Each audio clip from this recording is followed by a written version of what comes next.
Welcome to Factors Affecting Return to Work After Injury or Illness. We're glad you're here. My name is Angie Hunt, Project Manager with the Work Wellness and Disability Prevention Institute, and I'll be moderating the webinar today. This webinar is made possible through the support of the Community Gaming Grant Program through the BC Government, as well as donations and memberships to WWDPI. We thank our program partners, Canadian Council on Rehabilitation and Work, Education Advisory Committee, and speakers who contribute to this webinar series. While we're waiting for others to join us, I'll go over a few technical points for the webinar. You should be able to hear the presentation through your computer speakers or through the conference call line if you dialed in. Please use the question box to submit any issues you may be experiencing and to ask any questions you have related to the presentation. We will collect questions submitted throughout the presentation and follow the presentation with a Q&A based on the questions submitted. Following the webinar, any questions not answered in the allotted time will be answered and distributed after the event. The presentation will be recorded and posted for free on our website within a week, along with the slides. You'll be emailed the direct links for all of these items when they're available. As I mentioned, my name is Angie, and I'll be moderating the webinar and Q&A session. Our presenter today is Carol Cancelliere.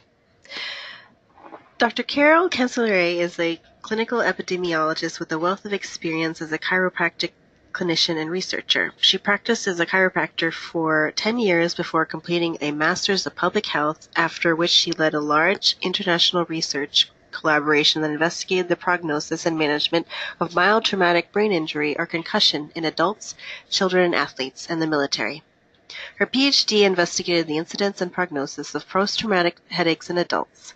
She also did a research practicum at the Centers for Disease Control and Prevention, investigating the epidemiology of mild traumatic brain injury visits to the emergency departments in the U.S.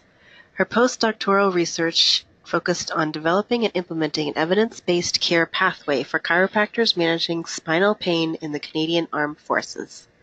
And now I'll hand it over to Carol.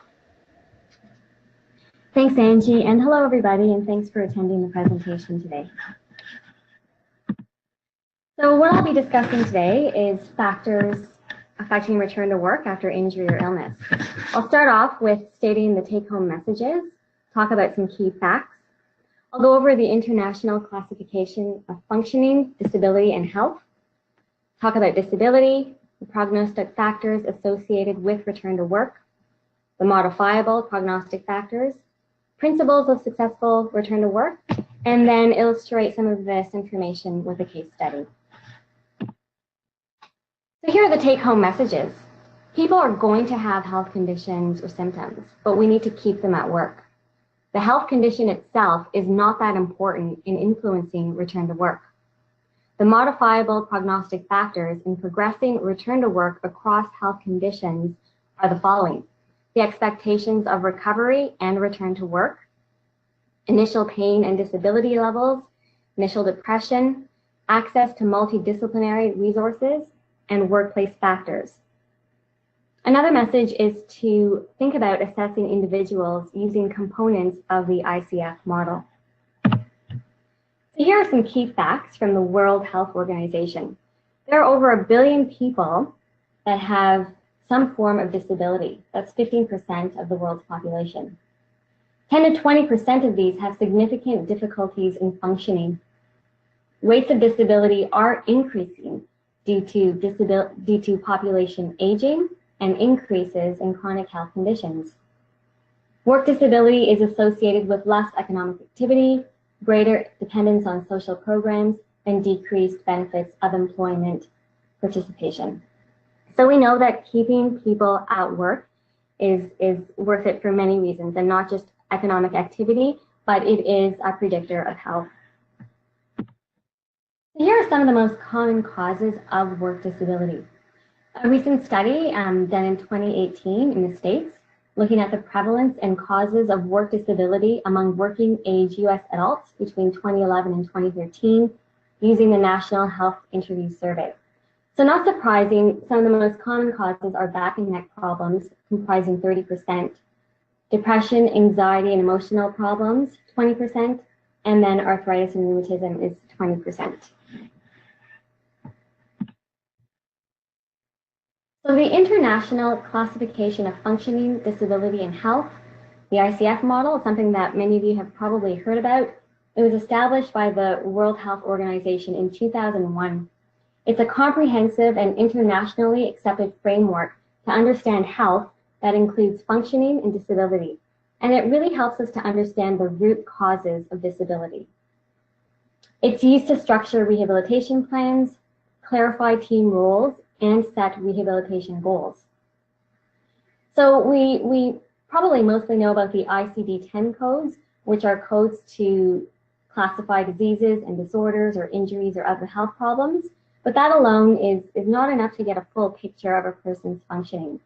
So it's recommended that the ICD-10 codes and the ICF model together provides a more meaningful and complete picture of the health needs of people. The ICF model can be used across different sectors and care settings, such as primary care, hospitals, nursing homes, and other community-based settings. So this ICF model has a few components divided into a couple of different parts. The first part looks at functioning and disability. It talks about body functions and structures, and also an individual's activities and participation, and also their limitations in their activity and restrictions in participation. And then the second part looks at the contextual factors. So there are a number of environmental and personal factors that can act as either barriers or facilitators of a person's functioning. And here is the framework of the diagram put out by the World Health Organization. And it's trying to show that the different components interact. So we can't just look at a person's health condition or disorder without considering how they function, what their activities are, how they participate in society, and what their context is in terms of environment and personal factors. Here is just a screenshot of the ICF checklist. There are many ICF tools that can be used, different checklists, different course sets have been developed for different health conditions. It really is quite a resource, and if any of you are interested, if you're not using it already, you can access all of this online. So I'm not trying to suggest that you must use the ICF checklist or any of the tools, but when you are assessing patients or workers or clients, that it's useful and valuable to at least consider items in the different components to get a more full picture of the person in front of you. So this slide here is busy, but I just wanted to provide some of the definitions of the ICF model. So they talk about impairments, which are problems in body function, that's physiological functions and structure, the anatomy. Activity refers to the execution of any task or action. Participation refers to their involvement in life, in any life situation. Activity limitations are difficulties an individual may have in executing activities. Participation restrictions are problems that an individual may experience in any life situation. Environmental factors, we commonly think of this as just the physical environment, but it's important to consider the social and attitudinal environment in which people live and conduct their lives. And again, these can either be barriers or facilitators to their functioning. Functioning is an umbrella term for the body function, the body structures, activities, and participation. It denotes the positive or neutral aspects of the interaction between a person's health condition and that individual's contextual factors. And disability is just the opposite of that. So it's the umbrella term for all of those things, but it denotes the negative aspects of the interaction between a person's health condition and that individual's contextual factors. So those are just some definitions for your reference. A key message is that disability is not just a health problem. And a person can have an impairment or a health condition or a disorder, but not be disabled if they are provided the resources, the support services, access to situations in which they can participate fully in life and in work. So diagnosis alone cannot infer disability. Disability is just disability. It's not differentiated by a person's specific etiology. Whether their impairment is mental or physical, it's all equal footing. So the value of the ICF model then is it shifts the focus from a person's health condition to their functioning. And I put that in, highlighted that because it's just very, very important for this. Disability is a complex phenomenon, as the framework tries to illustrate. So it's a combination of just not the impairment, but the environmental barriers, and there can be many. Anything from transportation to the accommodation, both in the home and at work and outside of the home, in recreational spaces, accessing health and rehabilitation services, and also accessing information that's both easy to understand and evidence-based. So those are the environmental barriers, and included within that can be the social barriers as well. So other people's lack of knowledge of a particular person's impairment, assuming that they're disabled, negative attitudes, or having limited social supports. And the reason why it's important to consider all of this is because if we're just looking at an individual's impairments, then we could be missing opportunities to intervene in a more effective way. So focusing on clinical interventions is not enough, and that's what we tend to focus on when we're just concerned on a person's impairment. Reducing disability requires interventions to remove environmental barriers, both physical and social. So here is a systematic review, or a best evidence synthesis of systematic reviews that we published a couple of years ago, talking about the factors affecting return to work after injury or illness. What we try to do here is the first systematic review at the time of systematic reviews assessing return to work outcomes across health conditions and injuries. It's based on 56 systematic reviews, and most of the literature addresses musculoskeletal disorders, over 50%. And then the other 50% comprise literature on mental health disorders, brain injury, cardiovascular conditions, cancer, stroke, and MS. So our aim was, rather than to investigate return to work prognostic factors for each individual health condition, we wanted to try to identify if there were common prognostic factors for return to work across different health and injury conditions. And the reason for this is this might form the basis for more generic return to work strategies that can be broadly applied across conditions and settings. Some key findings is that only a few conditions were actually studied. Many factors had been assessed, but only a few were common across conditions. And really important that we found, which is very interesting to us, is that factors that were related to the specific injury or illness did not impact return to work outcomes. So it's more than just, again, more than just the impairment. Here were some common factors associated with positive return to work outcomes. And these are, some of these will not be surprising. We've seen them before. Higher education, higher socioeconomic status, higher self-efficacy, having optimistic expectations for recovery and return to work, having a lower severity of injury or illness, workplace factors in place such as return to work coordination and accommodations, and having access to multidisciplinary interventions that include people at the workplace and stakeholders. Some common factors associated with negative return to work outcomes: for older age, being female, having higher pain or disability, higher depression, higher physical work demands, having previous sick leave or unemployment, and having activity limitations. So now not all of these will be modifiable. And by modifiable, simply as the word implies, is we can do something about it. So for instance, although older age and being female are negative prognostic indicators, we can't do much about those things. So we should focus on the ones that are modifiable. One of the biggest predictors of recovery across conditions is the expectation of recovery and return to work. And this is frustrating for some clinicians because you train for so long in a specific discipline and you want to believe that your intervention and your expertise in a specific skill set is very helpful. And while it can be, the expectation, a person's expectation of their recovery has a larger impact. So positive expectations are associated with positive outcomes, And again, this is across multiple conditions, and more research is emerging with respect to this expectation.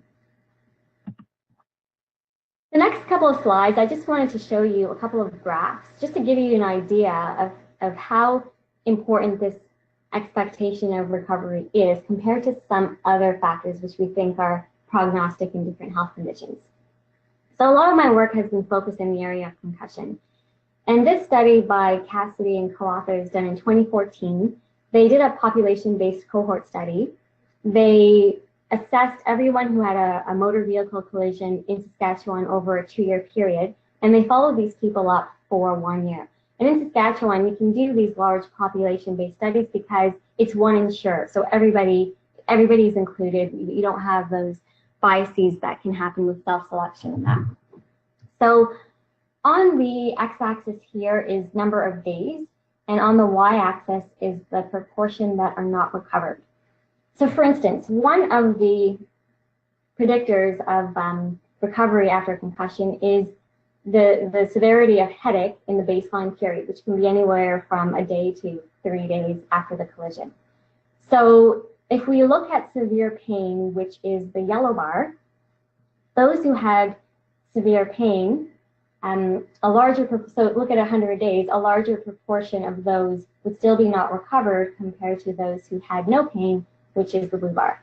So we can see some differences there. They're not huge, but there are differences. So that's headache. Disorientation and confusion in the baseline period is also thought to be a predictor for recovery after concussion. And again, if you look at 100 days, people who were confused had a higher proportion not recovered than those who were not. But again, not huge differences there. Similar finding with having hearing problems in that baseline period, there is a difference. But if we look at, and here's depression, looks similar to the other curves. But here's recovery expectations. And those people, so patients are basically asked soon after they're injured, how do you think, or do you think that you will recover? And they can give 4 options. They're going to get better soon, they're going to get better slowly, they will never get better, or they do not know. And we can see that this is, for those of you who might be familiar, in a multivariable analysis where you control for all other factors except for one, everything else being equal, those who thought that they would never get better, at 100 days, quite a larger proportion were not recovered compared to those, the blue bar, that thought they were going to get better soon. Again, you can take two people that have the exact same characteristics and everything else, but looking at recovery expectations, just that can influence the trajectory of their recovery. So important to keep in mind. So continuing on with the modifiable prognostic factors, there were 5 that we found common across conditions. The first one I just went over was the expectation of recovery. Number 2 is the pain and disability levels. Now, when we think about pain and disability, we might think that, well, the more pain that somebody has, or the more disabled they are in that baseline period, is sort of reflective of the severity of their injury. But that's not entirely true, because there could be, for instance, in the area of concussion, again, it's broken up into different categories: mild, moderate, and severe. And I'm talking about overall traumatic brain injury. And you would think that those with a more severe traumatic brain injury would have poorer recovery or less post-concussive symptoms than those with a mild traumatic brain injury, but that's not the case. And oftentimes it's in reverse. So it can't just be the injury itself. And there is much research on pain and disability, and that even that in itself is not just based on the particular injury. Experience of pain is multifactorial, again, not directly or completely attributable to disease-specific factors, especially in the long term. So when we are thinking about patients or workers or clients 6 months after the injury or 1 year later, what else is going on? Same thing with depression. It's multifactorial, and being more depressed in the early phases can predict delayed recovery. Having access to multidisciplinary resources is also a common prognostic factor for recovery. So ensuring access available for those who have a less favorable prognosis. For example, an intervention beyond information and advice is not required to improve return to work after MTBI or concussion, but more complex interventions involving physical or vocational or psychological elements do improve return to work in individuals with cancer. Providing access to multidisciplinary resources may better address the multifactorial nature of return to work. We'll go through more of this as we go through the case example. And finally, the fifth modifiable prognostic factor is workplace factors. So having a return to work coordinator in place or work accommodations are important. Work accommodations can include anything from lighter duties or modified duties to graded exposure, services, supports.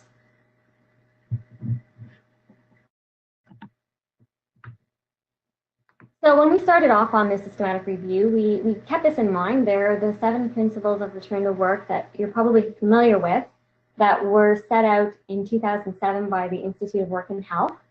And here they are. The workplace has a strong commitment to health and safety. So the organizational culture is important, that there are work accommodations in place supporting the returning worker without disadvantaging coworkers or supervisors. Supervisors should be trained in work disability prevention and included in all return to work planning. The employer makes early and considerate contact with the injured workers. There's a designated person to coordinate return to work. And employers and healthcare providers communicate with each other about workplace demands right from the start. So we wanted to see if throughout our systematic review, if these 7 principles still held, or if we could even in fact add to it. And we did. We added one additional principle of return to work that we thought was relevant, and that is that workers do have access to multidisciplinary resources. So this can include clinical interventions for the management of pain, disability, depression, and especially poor expectations for recovery where necessary, and working in combination with other stakeholders. And we put an extra line about this, and that is that clinicians need to be educated about the risk of iatrogenic disability. And what that means is just because some access to multidisciplinary resources or healthcare can be beneficial, more is not necessarily better. And in fact, using that same Saskatchewan cohort that was formed a few years ago, this was studied. And for those individuals after a motor vehicle collision who did see more than one healthcare provider at a time, they in fact had a delayed recovery compared to those who only saw one healthcare provider. And it didn't matter which provider it was. There were some slight differences between them, but the main point is that, and we can probably understand this, if some individual is referred to multiple health providers at one time, it may add to their feeling of sickness or victimization, and that, you know, something really is wrong with me because I need to see all these health providers. So we wanted to just make readers aware that access to different resources doesn't mean, you know, it has to be within reason. Also, it's unrealistic to think about providing passive treatment until one is completely asymptomatic or has zero pain. So that's another reason why, just because we recommend these multidisciplinary resources, it's not just so that you can try and get rid of the person's symptoms. It's to manage them. It's really to manage their functioning. And in fact, workers should only remain off work if medically necessary. Every attempt should be made to reintegrate them back to work as quickly as possible. Some future research recommendations that came out of this review were that psychosocial and pain and work-related factors can be tested together in clinical trials across a variety of health conditions. We wanted to be able to, or are interested in identifying which factors influence expectations of recovery. Where does that come from? Is it their health history? Is it their culture, work and family influences, pain beliefs? because these might be modified with specific interventions that could be developed and tested. And more work to establish core competencies for everyone involved in the return to work process. And because return to work isn't just up to the healthcare provider or a return to work coordinator or somebody with specific training, others are involved as well, such as employers and supervisors, different community service providers. So establishing some core competencies might be helpful in improving return to work. So here is the case study that I chose. Was one of low back pain, and this was discussed at the North American Spine Society in 2017. So I didn't look it up. This is Victoria, is a 42-year-old single mother, and she's a preschool teacher. She works with 3 to 6-year-olds for the past 8 years. She has a previous history of low back pain episodes, but no need for medical attention. And she regularly does power walks and yoga. One of her initial episodes 6 months ago, she felt a pulling or tugging pain on the back when lifting a child. She was off for 4 weeks. She saw different healthcare providers with different messages, different recommendations. Some recommended bed rest, heat or cold, or pain medication. She did return to work after 4 weeks, but was still symptomatic. Then 3 months ago, she went back to work, but was still struggling with the basic work demands. She does love her job, but she's worried that her condition was not better despite the different treatments. She gained weight, 15 pounds, because she stopped doing her exercises that she usually does, and found that her mood changed dramatically. She was back at work after being off for a month, and then she began to experience radiation into her buttock, still problems managing work demands, and pain and fatigue at the end of the day. So this is some information that we have from a health history, but maybe not everything. And the point of this here is to remind us and bring us back to the ICF model, so that in a practice or community setting, we're often thorough about asking about the health condition, but not so good about asking about the other factors that can influence functioning or disability. So some areas that we could have explored a little bit further, understanding more about her activities and participation. So for instance, how does she learn and apply knowledge? This might be more applicable if she had more of a cognitively intense job. We do get some information about her general tasks and demands at work. We could ask about communication and how she's able to communicate with coworkers and supervisors to see if that's affected. Mobility, self-care, domestic life, interpersonal interactions and relationships. We don't really know much about that with respect to her. And we can ask about major life areas, community, social, and civic life. So things that are very important to her, besides also her job. Some environmental factors that we could ask about, any products and technology that might be interfering or facilitating her work, the natural environment, support and relationships. Does she have that at work? What are the attitudes maybe of some of her coworkers or her family members? What are the services, systems, and policies in place at her work? Other factors are personal factors, and the ICF framework describes these, but doesn't explicitly put them in their model because there wasn't high enough consensus on what these factors would be. But some to consider are age, gender, individual psychological aspects. So how does one deal with stress generally on a day-to-day basis? What is sort of their threshold? How are they able to manage? How are their coping styles? Lifestyle, upbringing. This is something that is emerging as well, and adverse childhood events are showing up more and more or being explored more in problems in adulthood. So perhaps asking about someone's upbringing might give some indication of what they're facing in totality as they're standing before you. Education, race, food preferences, fitness, habits, coping styles, and social background are all things that could give a more complete picture of the person.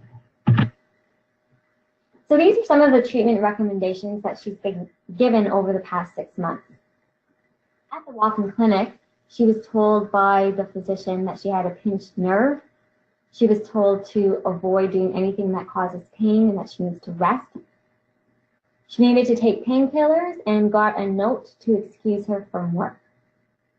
Family physician recommended imaging and also recommended that she resume normal activities as tolerated.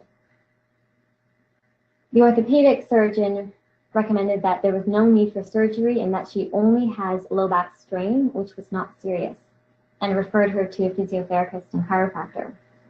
Pain specialist prescribed opioids and prescribed injections. Physiotherapist applied hot packs and modalities, provided some massage, and taught her how to do activities safely. The chiropractor did spinal manipulation and warned her not to do things that aggravated her pain. Now, she did all of these things at one time or another during her treatment, and despite all these treatments, she still had problems at work. So her interpretation of all of this is that when she was told to rest, that it meant that she stopped all physical activities until she's 100% better. And is that a realistic expectation, especially for conditions like low back pain and neck pain, which we know are recurring in nature? Most people that do have a low back or neck pain episode will have it again at some point in their life. So she stopped doing her exercises and gained 15 pounds, and her mood deteriorated and she became sluggish. She received conflicting information from the different providers. She was concerned over the lack of improvement despite being compliant. And she thought, is there something seriously wrong with my back? And her dilemma is that she's out of work again. Her pain is getting worse. She's worried that she might lose her job because the substitute teacher is doing great and the supervisor told her not to come back again until she's 100% better and without pain. And she feels out of it when she takes pain pills. And so as this was prescribed as a pain management strategy, it wasn't working for her. Some concerning issues in Victoria's case. So pills and imaging were prescribed, and as new clinical practice guidelines are coming out, we understand that conservative management, not pills, not imaging, not surgery, is what's recommended for low back pain. She was recommended to rest and avoid activity. And again, opposite of what the evidence tells us, that early integration and activity is helpful, helps both with the physical and the social and the mood aspects of recovery. She had a fear of severe re-injury. She was uncertain about work. A lot of the care was passive, and she was given warnings. And again, the focus should be on active care, not passive care, and any active care should be time limited. She was not given any job modifications, and there is no education that recurrent pain at work is likely, and that she shouldn't be fearful of when she does have another episode of pain while at work. So some recommendations for Olivia.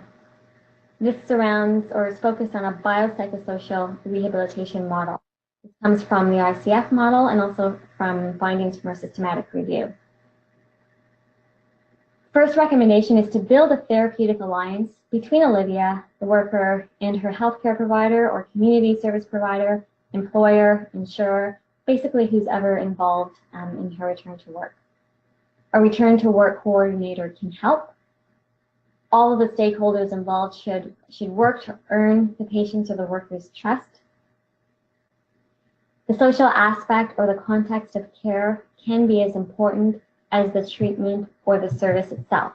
So the attentive listening that comes not only from the healthcare provider, but the employer, the supervisor, the bond, the connections that are formed. This can lead to decreased pain intensity in patients with chronic low back pain. There's a study on this a few years ago. So this a typical, what you might consider a typical interaction between a provider and a patient versus an enhanced therapeutic alliance where there is that active listening and the provider does work to form those connections with the patient. Just that context, that shift alone can help a patient to improve pain intensity, among other things. Helping to build a patient's sense of ownership and control of the situation and solutions, and providing ongoing support and guidance as the patient develops skills and builds confidence. A second important recommendation is to educate and reassure, and again, this is not new, but it's important to keep this in mind. Identifying those return to work expectations or recovery expectations early on can help identify those at higher risk for delayed return to work. So simply in the intake or an initial encounter or visit, asking the patient, how well do you think you will recover? And they can answer just however they wish. You can give them some response options. Will recover slowly, will never recover, or they're uncertain. Those who say that they will never recover or are also uncertain are the ones that are at higher risk for delayed recovery. So that piece of information is valuable. And if it's unreasonable, so if it's somebody who has, something like a non-specific low back pain episode, they don't really have any other serious health issues that might impact their recovery, then it might be unreasonable for them to expect that they will not have a good recovery. So this is where the provider or the employer could step in and reassure, give evidence-based information, build that trust and confidence, and empowering the worker. Also, assessing the concerns about specific work activities. So dispelling any myths about the risk of severely re-injuring or the hurt versus harm theory. At the same time, we shouldn't inadvertently contribute to negative expectations. Can be by clinicians or case managers or insurers. The provider response is often a more intensive investigation, which rarely pans out.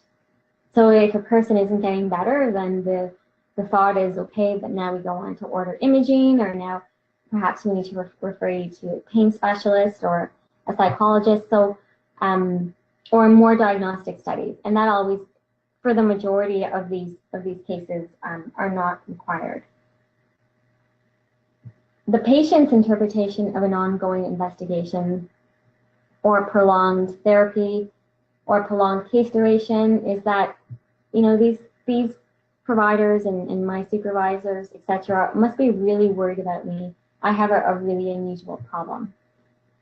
And as I mentioned earlier, more healthcare is usually not the answer, but strengthening the person's ability to cope is, and the self-management strategies are very important. Again, especially in conditions that are recurring and are just very common, such as low back and neck pain. Third recommendation is to manage pain, disability, and depression. So identifying these early on, and regardless of the initial source for the disease-specific factor, because these things might be caused by the particular injury or illness, but they might be a combination of different factors as well. They are multifactorial. Providing intervention, targeting one's ability to cope with pain or disability, regardless of the disease-specific factor, may help to improve return to work. So addressing fears to ease anxiety early on, and having this access to multidisciplinary resources, but emphasizing these resources are to improve function, not just the impairment, and its function despite pain or symptoms. Collaborating interprofessionally, thinking beyond one's profession and even beyond the health sector. So the World Health Organization really emphasizes in their current action plan on disability is community-based rehabilitation. So the world of disability and function doesn't just reside within the health sector. It's across sectors: social, education, labor, leisure, recreation. And lastly, addressing workplace factors to reintegrate this worker at her work at the preschool as soon as possible.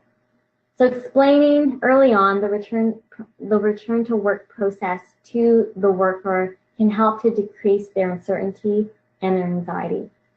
Gauging the level of organizational support and flexibility, the provider can conduct a workplace observation or a walkthrough and meet with the worker and the supervisor to talk about possible modifications. Also providing work accommodations and support from peers and the supervisor.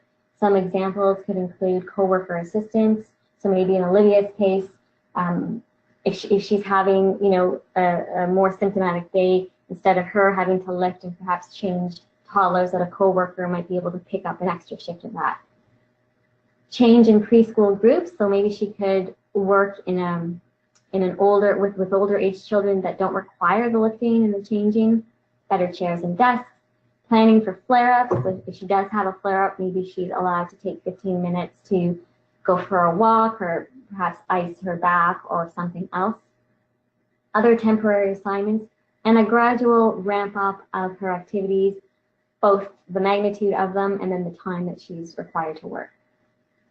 The early contact with all stakeholders is important so that everybody knows what the plan is and can have consistent messaging with the worker throughout. Again, a return to work coordinator can help, and they often have skills that are beyond medical skills. They're different, but no less important. So the communication, the negotiation, the ability to problem solve, coach, and have a big picture view, identifying roadblocks, miscommunication, helping to implement the strategies, and providing the ongoing support. So often a worker can just, as they're doing well or as they're progressing, just being given the support, or if they're not progressing as they thought they would, still being there to support and listen and provide encouragement and reassurance can be very important in the recovery and return to work. So the take-home messages, again, are that people are going to have health conditions and symptoms, and keep them at work, and it's unrealistic to think that you're ever going to get them back to zero pain. The health condition itself is not that important in influencing return to work. The modifiable prognostic factors, there are 5, from expectations to initial pain, disability, depression, access to different resources and workplace factors such as having a return to work coordinator and being able to have workplace modifications or accommodations. And assessing individuals using the different components of the International Classification of Functioning and Disability Model. So not just looking at the impairments, not just looking at the body structures or functions, but assessing the person's activity levels, their participation levels, and helping to remove some of those environmental barriers, not just physical, but also social and attitudinal. Each individual's situation is different. Workers can seem to have identical body structure and function at the start, but they will have widely different outcomes. The outcomes of common musculoskeletal and mental health conditions are very variable, especially for low back and joint pain and depression. And there's variation in all the players. Patients come with different education levels and skills, personalities, past experiences, and worldviews. Providers in both in health and in community come with different levels of competencies, different attitudes, philosophies, and different interpersonal attentiveness. Employers have different responses to the injury and differing levels of their willingness to collaborate and support recovery, and have different workplace environments. But what workers should expect from their team is that they are familiar with and respect their specific situation, who they are as a person, what they worry about, and what they want to accomplish in their life, including at work. So return to work is an iterative process, and what you start off with and the strategies that you implement might not always work, but it's about trying it out and going back with the team and problem solving as you go along. It's a process that involves multiple players who must constantly be in communication and have consistent messaging and goals with the team and with the worker. And that is all. Thank you very much. Thank you.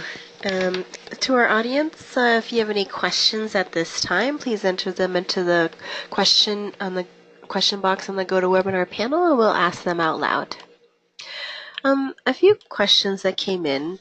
Can you recommend some books or resources on improving self-management of recovery that you have seen work?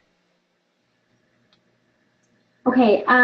Yes, and I will do that through an email after the presentation. I'll Yeah, absolutely. And we can send that out in our follow-up email to our audience members too.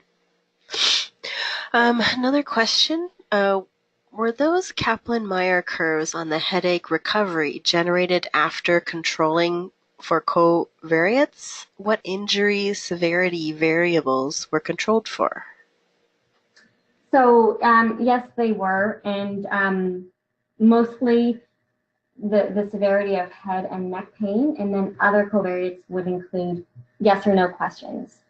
So I can send out the paper, and you can see what variables were controlled for. I'll send that out, no problem. And you might have mentioned this earlier, or during the beginning part, but among the what were the general types of injuries associated with return to work outcomes? Were they concussion injuries that you studied, or were they spinal?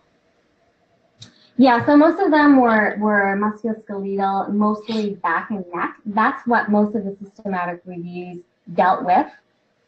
And then there were some on traumatic brain injury, there were some on cancer and mental health and MS. Those were the bulk of them. Okay. And so I will send out the specific systematic review that my group did, and then in that you can see exactly which conditions were assessed. Mm-hmm. And were the majority of the studies in North America, Canada? So these were systematic reviews, so they would have been combinations. I can't remember that detail, but you'll see that in the paper. Okay. And question, was there a successful conclusion to Olivia's situation? To be determined. No one ever gave the conclusion. Okay. All right. I think that's all the questions for our audience for now. Carol, is there anything you'd like to add following your presentation?